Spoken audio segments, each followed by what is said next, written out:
하나님 말씀 갈라디아서 1장 11절부터 24절입니다. 갈라디아서 1장 11절부터 24절 말씀 제가 여러분들을 위해서 읽어드리도록 하겠습니다. 갈라디아서 1장 11절부터 24절 말씀입니다. 하나님 말씀을 들으십시오. 형제들아, 내가 너에게 알게 하노니 내가 전한 복음은 사람의 뜻을 따라 된 것이 아니니라. 이는 내가 사람에게서 받은 것도 아니요 배운 것도 아니요 오직 예수 그리스도의 계시로 말미암은 것이라.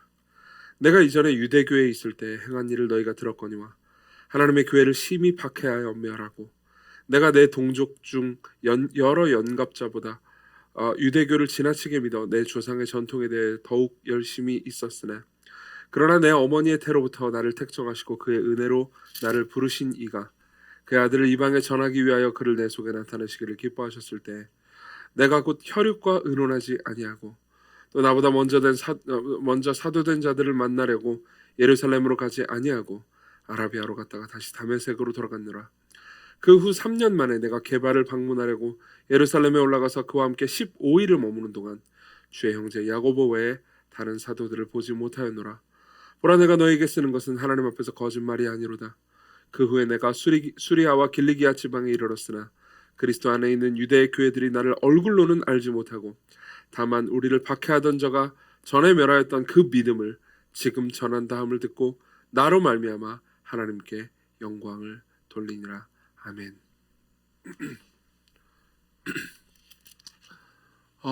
왜 우리는 갈라디아서를 계속해서 봅니까?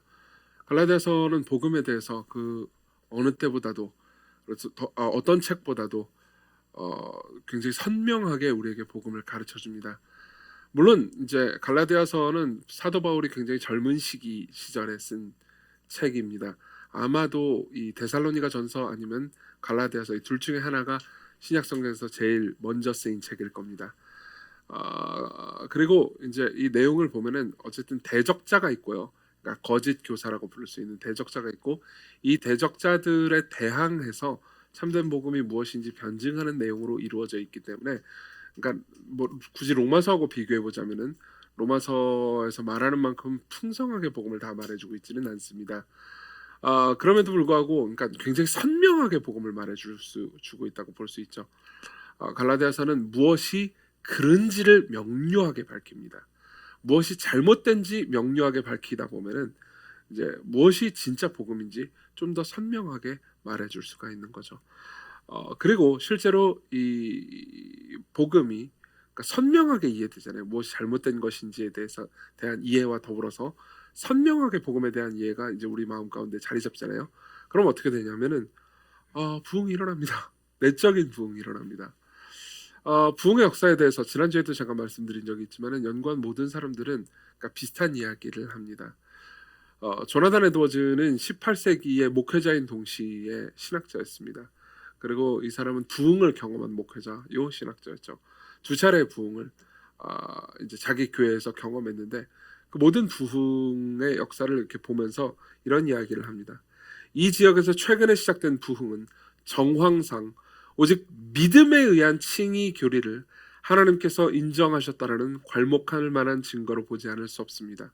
무슨 말입니까? 우리의 행위와 우리의 공로로 인한 구원이 아니고요. 오직 믿음으로 말미암아서 우리가 조건 없이 받는 구원, 조건 없이 받는 칭의 있잖아요.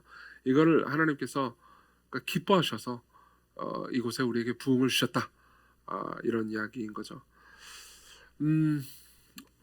이걸 염두에 둘 때 우리가 그러니까 복음을 제대로 다시 이해하게 된다면, 여러분들이 복음을 아는 것을 재발견하게 된다면은 우리 개인적으로도 우리 모두가 다시 부흥을 경험할 수 있다라는 것을 생각할 수 있을 겁니다. 지금 우리가 읽은 본문 있잖아요. 이 본문은 이제 바울이 자기 자신을 변호하는 내용입니다. 이 거짓 교사들은요, 그러니까 갈라디아의 거짓 교사들은 사도 바울이 가르친 복음의 내용 말고 다른 복음을 전했습니다. 사도 바울은 오직 예수 그리스도를 믿는 믿음만으로 하나님께 조건 없이 사랑받고 받아들여질 수 있다라고 전했는데 이제 이 대적자들은 거기에다가 행함을, 그러니까 율법 준수를 추가시켰습니다. 그러니까 그들도 믿음을 부인한 건 아니었습니다. 그들도 예수 그리스도를 향한 믿음이 꼭 필요하다고 생각했습니다. 그렇지만 예수 그리스도를 향한 믿음만으로 하나님께 사랑받을 수 있다고 생각하지는 않았습니다.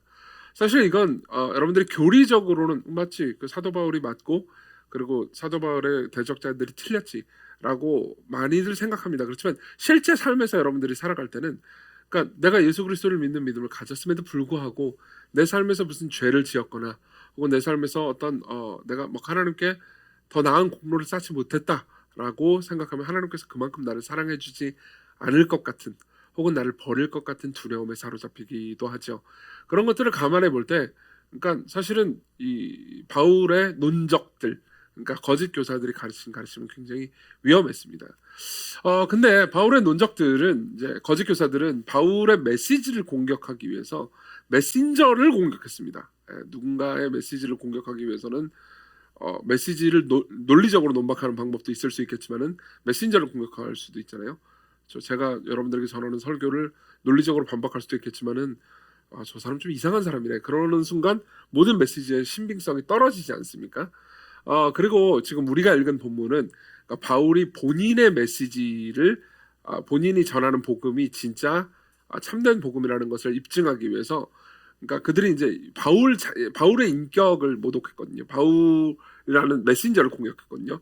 거기에 대해서 내가 참된 사도가 맞다라는 걸 입증하는 방식으로 되어 있습니다. 이거는 객관적 진실과 주관적 진실로 나뉘는데요. 저는 첫 번째로는, 그러니까 바울이 말하는 객관적인 변호를 이야기를 해줄 겁니다. 이걸 통해서 여러분들은 그러니까 복음의 객관적인 측면을 보게 될 겁니다. 그리고 두 번째로는 바울이 말하는, 그러니까 본인의 주관적인 변증입니다. 주관적으로 내가 겪었던 일을 말해줌으로써 이제 복음이 참된 것이라는 것을 입증하거든요. 근데 이걸 통해서 저는 여러분들에게, 그러니까 여러분들이 느낄 수 있는, 여러분들이 경험할 수 있는 복음의 주관적 측면, 이렇게 두 가지로 말씀드리겠습니다. 첫 번째로는 복음의 객관적인 측면입니다. 당시에 거짓 교사들이 바울을 비난하는 데는 크게 두 가지가 있었습니다. 두 가지로 이제 바울을 비난했습니다. 첫 번째로는 바울이 전하는 복음은, 그러니까 진짜 예수 그리스도께로부터 나온 복음이라기보다 지가 혼자 생각한 복음이라는 거죠. 자기가 혼자 생각해가지고 자기가 기독교를 만들어냈다, 이런 식으로 말을 하는 겁니다. 이거는 사실은 이제 1세기 당시에만 있었던 이단은 아닙니다. 그러니까 지금도 얼마인지 있습니다. 제가 최근에도 보았습니다. 최근에 이제 제가 어떤 SNS를 보고 있는데, SNS를 보면 굉장히 여러 사람들이 있잖아요. 근데 이제 어떤 목사님이 있더라고요. 근데 목사님인데 기독교가 진리라는 건 다 거짓말이다, 뭐 이런 식으로 얘기를 하는 거예요. 그래가지고 만우절 거짓말인가? 라는 생각을, 여러분 오늘 카톡방에 올라온 만우절 보셨습니까? 누군가 개종한다고 그러는데 어느 종교로 개종하냐, 그러니까 락교로 개종한다고. 정말 재밌지 않았습니까? 근데 어쨌든 만우절 거짓말이 아니었어요. 진짜로 그런 거예요. 기독교가 진리라는 건 거짓말이다.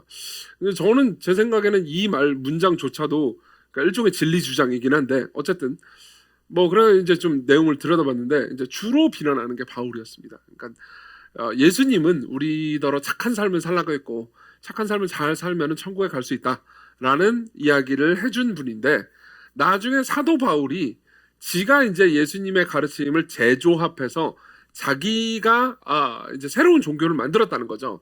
그래서 이제 예수님의 삶을 따라서 잘 살면은 이제 좋은 우리가 천국을 가게 된다라는 원래 예수님의 가르침을 왜곡해서 사도 바울이 예수님을 신격화시킨 다음에, 사실 예수는 신이 아닌데 예수님을 신격화시킨 다음에 예수 그리스도를 믿어야만 구원을 받는다라는 거짓 자기의 종교를 만들었다는 거죠. 그걸 통해서 자기의 영향력을 공고히 하려고 새로운 종교를 만들었다, 이런 얘기였습니다. 물론 이제 이런 주장은 당연히 1세기 때도 있었고요. 사실 한 100년 전쯤에 유행했던, 100년 전쯤 소위 자유주의자들이라고 불렀던 신학자들이 만들었던, 유행했던 이야기이기도 합니다. 근데 사실 요즘 거의 없어졌습니다. 왜냐하면은 예수님의 복음서의 가르침에도 오직 예수 그리스도를 믿는 믿음만으로 하나님께 의롭다함을 받는다라는 가르침들이 너무 많이 나오기 때문에 사실상 복음서를 섬세하게 읽은 사람들이라면 누구도 여기에 동조하지 않을 겁니다. 그렇기 때문에 이제 뭐 당연히 말도 안 되는 얘기지만, 그러니까 사도 바울 본인도 그런 주장에 답했어야 했습니다. 거기에 대한 답이 11절부터 14절에 나와 있습니다. 제가 읽어드리겠습니다. 형제들아, 내가 너에게 알게 하노니 내가 전한 복음은 사람의 뜻을 따라 된 것이 아니라 내가 사람에게서 받은 것도 아니고, 그러니까 뭐요? 내가 만든 게 아니다. 내가 만든 것도 아니고 누군가한테 배운 것도 아니고, 그리고 예수 그리스도의 계시로 말미암은 것이다. 그러니까 내가 지금 너희들에게 전하는 내용은 예수님께서 나한테 직접 전해준 것을 전하는 거다라고 얘기를 하는 거죠. 그러면서 13절 14절에 이렇게 얘기합니다. 내가 이전에 유대교에 있을 때 행한 일을 너희가 들었거니와 하나님의 교회를 심히 박해하여 멸하고 내가 내 동족 중 여러 연갑자보다 유대교를 지나치게 믿어 내 조상의 전통에 대해 더욱 열심히 있었으나 그러나 내 어머니의 태로부터 나를 택정하시고 그의 은혜로 나를 부르신 이가, 이렇게 이야기를 합니다. 그러니까 내용을 정리하자면 이렇습니다. 사도 바울은 이렇게 얘기하는 거예요. 내가 이 종교를 창조했다고 생각한다고? 그럼 말도 안 된다. 원래 나는 이 예수 그리스도를 따르는 사람들을 엄청나게 핍박했던 사람이다. 여러분들이 사도행전 7장 마지막 부분부터 8장 혹은 9장 초반까지를 보잖아요. 그럼 사도 바울이 얼마나 기독교를, 하나님의 교회를 잔인하게 핍박했는지에 대해서 볼 수 있을 겁니다. 그러면서 사도 바울은 이렇게 얘기하는 거죠. 내가 원래 출신이 교회를 핍박하고 잔해하고 이 예수라는 이름을 이 땅에서 없애버리려고 노력했던 사람이라고. 근데 갑자기 나 혼자 집구석에서 혼자 생각을 해가지고 이런 종교, 예수가 하나님이고 그 예수를 따라야만 구원을 받는다고 믿는다고? 이게 이렇게 하루아침에 내가 이렇게 변할 수 있다고? 그럼 말도 안 된다. 내가 이렇게 변한 이유는 예수 그리스도가 진짜 하나님이시고 그분이 부활하신 분이고 그분이 모든 것의 주이시고 그분이 하신 모든 말씀이 진리라는 것을 내가 그분을 보아서 직접 들었기 때문에 내가 변한 거다. 나는 생각을 오랫동안 해가지고 종교를 만들어낸 게 아니고 급작스럽게 변한 거다라고 얘기하는 거죠. 그러니까 복음은 내가 생각해서 내가 소위 조작한 내용이 아니다라고 말하는 거죠. 이거는 이제 제가 여러분들에게 조금 더 자세히 좀 설명해 드릴 수 있을 것 같습니다. 저는 좀 경험적으로 설명해 드릴 수도 있습니다. 아시다시피, 여러분들 중에 많은 분들이 아시다시피 저는 예전에 이제 이단 교리를 가르치는 교회에 있었습니다. 그리고 이제 그 중에 이제 상당 부분은 정말 제 생각에는 꽤나 많이 이단적이었습니다.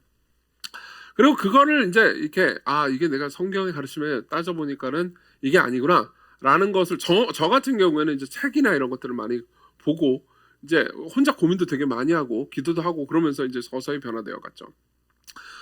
근데 그런 데는 시간이 꽤나 오래 걸렸습니다. 제가 이제 갈등을 시작했던 게 제 기억에 2006년 말 정도였습니다. 2006년 말부터 시작해가지고 오랫동안 갈등을 시작해서 실제로 이제 내가 믿는 이 지금 개혁주의 교리가, 성경의 개혁주의적인 교리가 참되고 그래도 가장 성경에 가깝구나라고 생각하게 완료된 게, 그러니까 2009년 말 정도, 거의 2010년 정도에 가까이 이르러서 그렇게 됐습니다. 그러니까 몇 년이 걸린 거죠.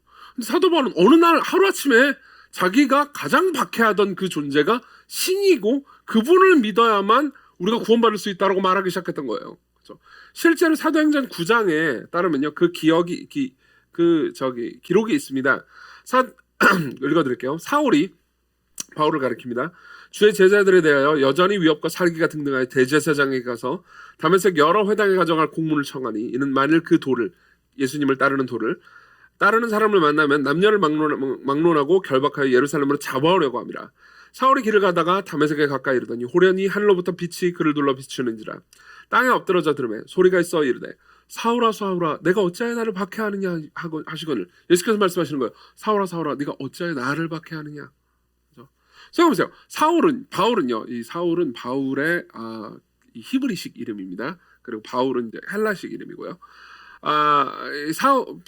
바울은요. 예수님을 직접 만난 적이 없었어요. 예수께서 이 땅에 그러니까 육체로 이 땅에 계실 때요. 죽고 부활하시기 전에 예수님 만난 적이 없었어요. 그리고 바울이 박해했던 건 예수님의 교회였단 말이에요.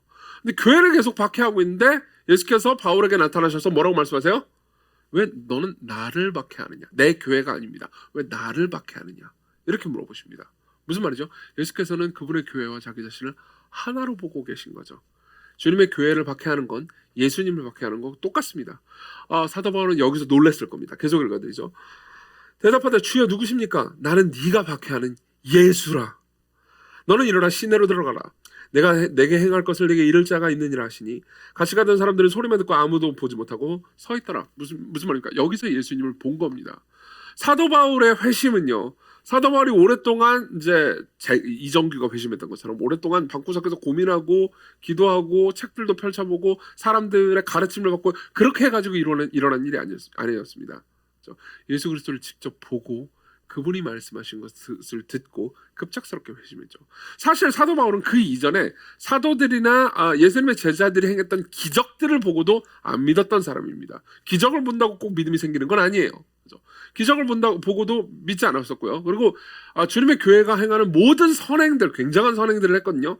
그걸 보고도 교회를 핍박했던 사람입니다. 그러니까 사도 바울은 이 도가, 그러니까 예수 그리스도를 주와 구주로 따르는 이 도가 철저하게 이단이라고 확실하고 있었어요. 근데 어느 날 갑자기 바뀐 겁니다. 그러면은 사도 바울은 이렇게 얘기하는 거죠. 이게 내가 만들어낸 거라고 볼 수 있겠냐? 그럼 불가능하다. 이게 첫 번째 비난에 대한 사도 바울의 답입니다. 그리고 또 다른 비난도 있었습니다. 뭐냐면은 이거죠. 이 바울이라는 작자가 여기저기 돌아다니면서 복음을 전한 건 사실이지만 이 바울은 진짜 예수님께 제대로 배운 사람이 아니다. 예수님의 제자로부터 어떻게 뭐 대충 배운 사람인데 내용을 이렇게 다 듣거나 제대로 들어가지고 제대로 된 신앙을 가지고 있는 사람은 아니다. 이런 이 반발이었죠. 그러니까 거짓 교사들은 이렇게 생각했습니다. 그러니까 우리는 예루살렘에 있는 사도들로부터 직접 배웠을 뿐만 아니라 제대로 배웠습니다. 근데 바울이라는 작자가 있는데 어디서 어설프게 이 사도 베드로나 야고보한테 배운 것 같아요. 근데 배웠을 때 뭔가 제대로 배우지 않았습니다. 그러니까 율법도 지켜야 구원을 받는다고 말을 해야 되는데 오직 믿음만으로 구원을 받는다고 말하는 건 좀 뭔가 잘못 배운 증거입니다. 이렇게 이야기를 한 거죠. 거기에 대해서 바울은 이렇게 이야기를 해줍니다. 15절부터 19절입니다. 제가 읽어드릴게요. 그러나 내 어머니의 태로부터 나를 택정하시고 그의 은혜로 나를 부르시니가 그의 아들을 이방에 전하기 위해 그를 내 속에 나타나시기를 기뻐하셨을 때 내가 곧 혈육과 의논하지 아니하고 아무하고도 의논하지 않았다는 거예요. 예수님을 보고 복음을 듣고 그냥 바로 배웠습니다. 그렇죠? 그리고 나서 17절 나보다 먼저 사도된 자들을 만나려고 예루살렘으로 안 갔대요. 자, 보세요. 내가 회심을 했어요. 회심을 하기 전에 사도들을 만난 적이 없습니다. 근데 내가 회심을 했어요. 예수님으로부터 복음을 듣고 내가 급작스럽게 변했습니다. 그리고 나서 바로 어디로 가냐면 아라비아로 갑니다. 아라비아로 갔다가 다메섹으로 갑니다. 그리고 나서 3년 후에 그 이후에 3년 후에 게바 즉 베드로를 처음 만납니다. 3년 후에 게바를 만나려고 가서 그와 함께 예루살렘으로 올라가서 15일만 있었어요. 15일 동안 뭘 배우기는 힘들겠죠. 그렇죠?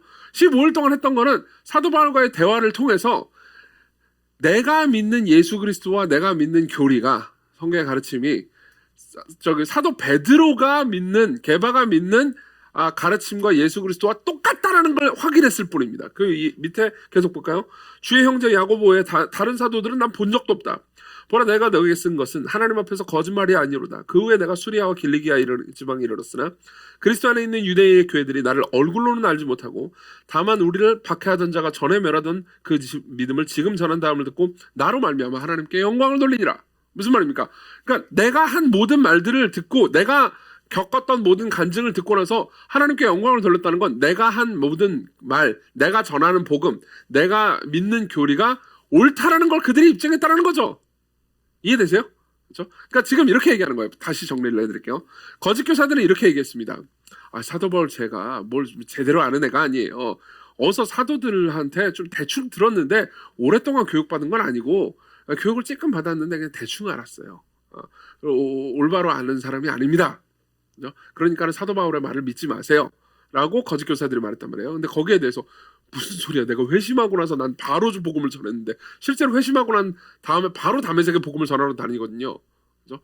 복음을 전했고 그 이후로 나는 회심한 이후로 사도들을 만난 적도 없다. 게다가 그 이후로 3년 동안 여기저기 다니면서 복음을 전하러 다니기도 하고 내가 그 여러 활동을 했는데 3년 후에나 베드로를 처음 봤고 그것도 한 15일 정도 만났을 뿐더러 그때 만나가지고 얘기했던 건 베드로가 나한테 야고보나 베드로가 나한테 뭘 가르친 게 아니고 그냥 내가 믿는 복음과 그가 믿는 복음이 똑같다라는 걸 확인했을 뿐이다. 그럼 어떻게 내가 그들에게 배웠다라고 주장할 수 있느냐 이렇게 얘기하는 거죠. 즉 사도 바울은 이렇게 얘기하는 겁니다. 나는 알리바이가 있다.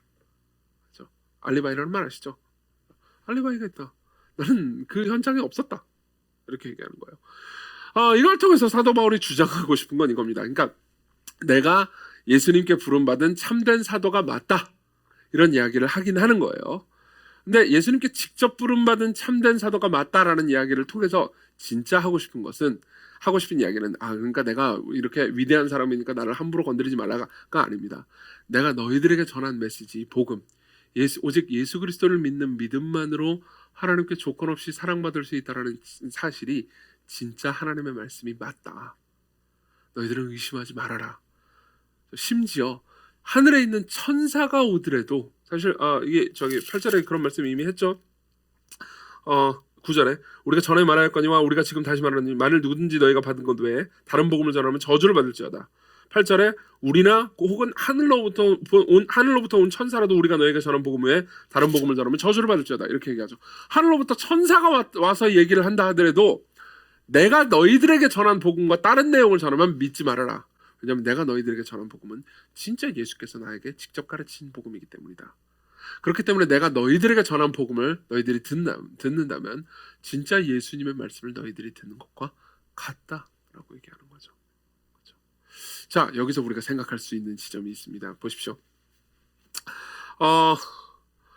물론 저는 사도가 아닙니다. 사실 이제 사도라는 직분은 1세기에 끝났어요. 1세기에 사실 없어졌고 이제 그 이후에 사도라는 직분을 하나님께서 세우지 않습니다. 사도는 이제 당시에만 있었던 한정적인 직분이었고, 그리고 그 사도들의 활동을 통해서 하나님께서는 성경을 기록하고 성경을 우리에게 주심으로써 성경을 통해서 하나님 말씀을 듣게 하시죠. 그때는 성경이 없었잖아요. 신약 성경이. 그러니까 사도라는 직분을 그때 한정적으로 두신 거예요. 그러면 이정규는 사도냐? 아니죠. 당연히 아닙니다. 저는 사도들의 말을 여러분들에게 해석해서 전달하는 사람이에요. 그렇기 때문에 제가 여러분들에게 전달하는 내용이 완벽하게 모호한 건 아닙니다. 그렇지만 여러분들이 이런 생각을 해볼 필요는 있습니다. 보십시오. 제가 여러분들에게 전하는 설교의 내용이 완벽하게 무호한 것도 아닙니다. 그리고 저는 종종 약간 이제 구성에 있어서나 문학성에 있어서나 뭐 여러 가지 측면에 있어서 그러니까 종종 뭐 형편없는 설교를 할 때가 있습니다. 이렇게 막 뭐 탁월하지 않거나 뭐 여러분들 듣기에 되게 지루한 설교를 할 수도 있습니다. 오늘 듣는 설교도 그런 설교인지 모르겠네요. 좋습니다. 그럴 수도 있습니다. 그렇지만요, 제가 여러분들에게 저는 오늘의 설교가 그렇다고 확신합니다만 제가 여러분들에게 성경이 가르치는 가르침을 올바르게 전달했어요. 그럼 여러분들은요, 진짜 하나님께서 여러분들에게 말씀하시는 것을 듣는 겁니다. 여러분들은 성경을 해석해서 설교 시간에 듣는 말씀이 그러니까 단순히 사람의 말이 아니고 하나님의 말씀이라는 것을 하나님의 말씀을 여러분들이 듣는 거라는 걸 여러 번 과거에 들었을 겁니다. 사실입니다. 여러분들이 단순한 한 인간의 의견을 듣는 게 아닙니다. 여러분들이 지금 하나님의 말씀을 듣고 있는 겁니다. 저는 그래서 이렇게 말할 수 있습니다.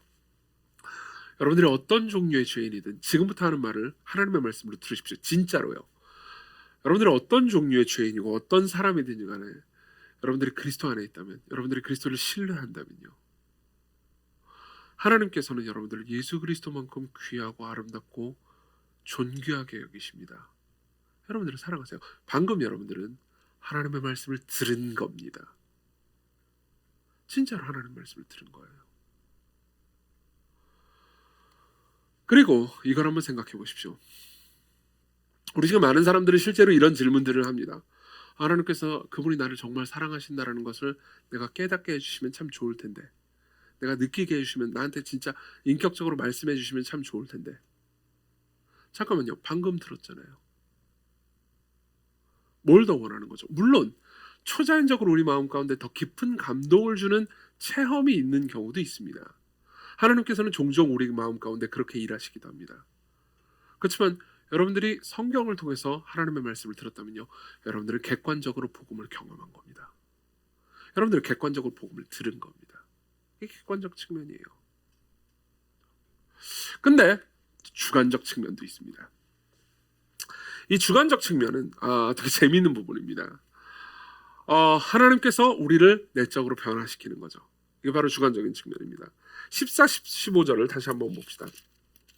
자, 읽어드리겠습니다. 13절부터 읽어드리죠. 내가 이전에 유대교에 있을 때 행한 일을 너희가 들었거니와 하나님의 교회를 심히 박해하여라고 내가 내 동족 중 여러 연갑자보다 유대교를 지나치게 믿어 내 조상의 전통에 대해 더욱 열심히 있었으나 그러나 내 어머니의 태로부터 나를 택정하시고 그의 은혜로 나를 부르신 이가 라고 말합니다. 자, 이걸 통해서 무슨 얘기를 하고 싶은 걸까요? 보십시오. 사도 바울은요 이런 이야기를 합니다. 내가 진짜로 내가 기독교를 만들었겠느냐? 그랬을 리가 없다. 원래 나는 대적자였다. 나는 전혀 생각해보세요. 제가 어떤 정치적인 스탠스를 취하고 있다고 합시다. 뭐 우파라고 합시다. 제가 마음속 깊은 곳에서 나는 좌파들이 너무 싫어라고 생각하는 사람이에요. 근데 어느 날 갑자기 바뀌었다면 무언가 초자연적인 일이 일어나지 않았겠습니까? 사도 바울도 그렇게 얘기한 겁니다. 나는 예수 그리스도를 증오했다고. 근데 예수 그리스도를 지금 내가 예배하는 사람이 됐어. 그분을 내가 만났기 때문이야 라고 얘기를 하는 거죠. 근데 한편으로는 이게 사도 바울 입장에서는 사도 바울이 이렇게 한꺼번에 확 변했구나, 사도 바울의 회심 체험이구나 라는 걸 볼 수 있겠지만, 이걸 하나님의 입장에서 한번 생각해 봅시다. 여러분들이 이런 질문을 해본 적이 없습니까? 저는 이 질문을, 그러니까 사도 바울이 이 질문을 여러분들에게 하기를 원한다고 생각합니다. 왜 하나님께서는 그래도 말 잘 듣는 애들 중에서 사도로 누군가를 부르시지, 왜 예수 그리스도를 대적하는 이 사도 바울을요, 이 바울을요 사도로 부르셨을까요? 왜 그랬을까요? 이유는 그겁니다. 16절을 같이 한번 읽어봅시다. 시작. 그의 아들을 이방에 전하기 위하여 그를 내 속에 나타내시기를 기뻐하셨을 때, 잠깐만요, 여기까지만 봅시다. 그의 아들을 이방에 나타내시기 위해서요, 이방에 전하기 위해서요. 자, 보세요. 이거 무슨 말인지 설명해 드릴게요. 하나님을 생각해 보십시오. 성부 하나님을 생각해 보십시오. 성부 하나님이 어떤 분이십니까? 창세전부터 성자 하나님을 사랑하시는 분입니다. 그렇죠? 근데 그 성자 하나님이 성부 하나님을 향해서 이렇게 말합니다. 이게 창세전에 실제로 있었던 일이에요. 이건 요한복음 14장부터 16장에 있는 예수님의 내용을 약간 이제 예수님께서 하신 말씀을 풀어가지고 제가 여러분들에게 이야기로 전달해 드리는 겁니다. 창세전에요. 창세전에 성부 하나님과 성자 하나님, 성령 하나님이 계십니다. 근데 성부 하나님을 향해서 성자 하나님이 이렇게 다짐하십니다. 내 사랑하는 백성들, 저들이 나를 버리고 타락하고 그래서 아버지의 영원한 진노 아래 떨어져야 되는데, 내가 저 사랑하는 백성들을 위해서 저들이 나를 박해하고 미워하고 싫어한다 하더라도 내가 저 백성들 사이로 들어가겠습니다. 그래서 내가 저들을 위해서 죽겠습니다. 저들의 죄를 대신해서 내가 저들의 죄를 다 가지고 가서 아버지요, 저들을 대신해서 죽겠습니다. 그럼 아버지께서 그걸 기뻐하시고 그 계획을 승인하셨습니다. 이거를 신학적으로는 구속 언약이라고 부릅니다. 이 단어는 까먹으셔도 좋습니다. 그렇지만 이런 일이 있었다라는 것만 기억해 두시면 됩니다. 이게 요한복음 14장부터 16장에 있는 내용, 여기에 이제 암시적으로 굉장히 잘 나타나 있습니다. 나중에 한번 읽어보십시오. 근데 보세요. 성부 하나님 입장에서요, 진짜 자신의 사랑하는 아들이 저 타락한 인간들을 위해서 저 타락한 인간들의 죄를 짊어지고 실제로 십자가에 못 박혀 죽었어요. 성부 하나님이 얼마나 큰 사랑이신지, 얼마나 죄인들을 깊이 사랑하시고 그들을 위하여서 모든 것을 주시는지 성자 하나님은 무한하게 드러내 주셨습니다. 그렇죠? 그러면 성부 하나님 입장에서는 어떻겠습니까? 내 사랑하는 이 아들이 한 이 위대한 일이 있잖아요. 내 사랑하는 아들이 한 이 위대한, 내 사랑하는 영원한 아들이 십자가에 못 박혀 죽고 부활한 이 위대한 일을 말하고 싶지 않겠습니까? 그렇죠? 여러분, 제가 이런 질문을 한번 던져보죠. 전 우주에서 복음을 가장 기쁘게 누리는 존재가 누구입니까? 저는 단언할 수 있습니다. 전 우주에서 복음을 가장 기쁘게 누리는 존재는 성부 하나님입니다. 우리는 우리 인간 아닌가요? 혹은 천사들인가요? 이렇게 생각할 수 있잖아요. 아니요, 성부 하나님입니다. 성부 하나님은 자신의 영원한 아들이 저 죄인들, 예수 그리스도를 대적하는 저 죄인들을 위해서 무한한 사랑으로 모든 것을 내놓은 것을 보셨습니다. 자신의 진노를 그분이 대신 떠안고 죽으신 것을 보셨습니다. 예수 그리스도가 얼마나 사랑스러우신지, 얼마나 사랑을 표현하시고 드러내셨는지 성부 하나님을 보셨고요. 그리고 성부 하나님은요, 당연히 그 아들을 전하고 싶으시겠죠. 맞죠? 16절, 그의 아들을 이방인에게 전하기 위해 그를 내 속에 나타나시기를 성부 하나님은 기뻐하셨습니다. 성부 하나님 입장에서요, 보세요. 성부 하나님 입장에서 예수 그리스도, 그 사랑스러운 예수 그리스도가 한 일을 드러내는데 가장 적절한 존재가 누구겠습니까? 원래 예수님께 충성했던 사람들? 혹은 원래 착하게 살았던 사람들? 아니요, 예수님을 핍박했던 사람이겠죠. 그렇죠? 그게 사도 바울이었어요. 그래서 사도 바울은 이렇게 얘기하는 겁니다. 내가 하나님께 예수 그리스도의 종으로 부르심 받았다라는 것만큼이나 복음이 은혜롭다라는 것을 입증하는 건 없다. 내가 부르심 받았다. 여러분 어떻습니까? 여러분들이 싫어하는 사람들을 위해서 뭘 주고 싶지 않습니다. 맞죠? 그렇죠? 저는 제게 가장 소중한 것을 제가 함부로 여길 것 같은 사람들에게 맡기잖아요. 예를 들면 동준이가 막 제가 이 아이패드를 너무 소중하게 여겨요. 근데 그럼 동준이가 막 이렇게 받으면 막 던져버리고 막 이거 가지고 농구하고 그럴 것 같아요. 그러면 제가 맡기겠어요? 안 맡기죠. 그렇죠? 건드리지도 못하게 할 겁니다. 근데 하나님의 아들이요, 사람 속으로 들어오셨어요. 사람과 함께 사셨습니다. 사람에게 찔림 받으시고 사람에게 못 박히시고 사람에게 멸시받아서 죽으셨습니다. 그렇죠?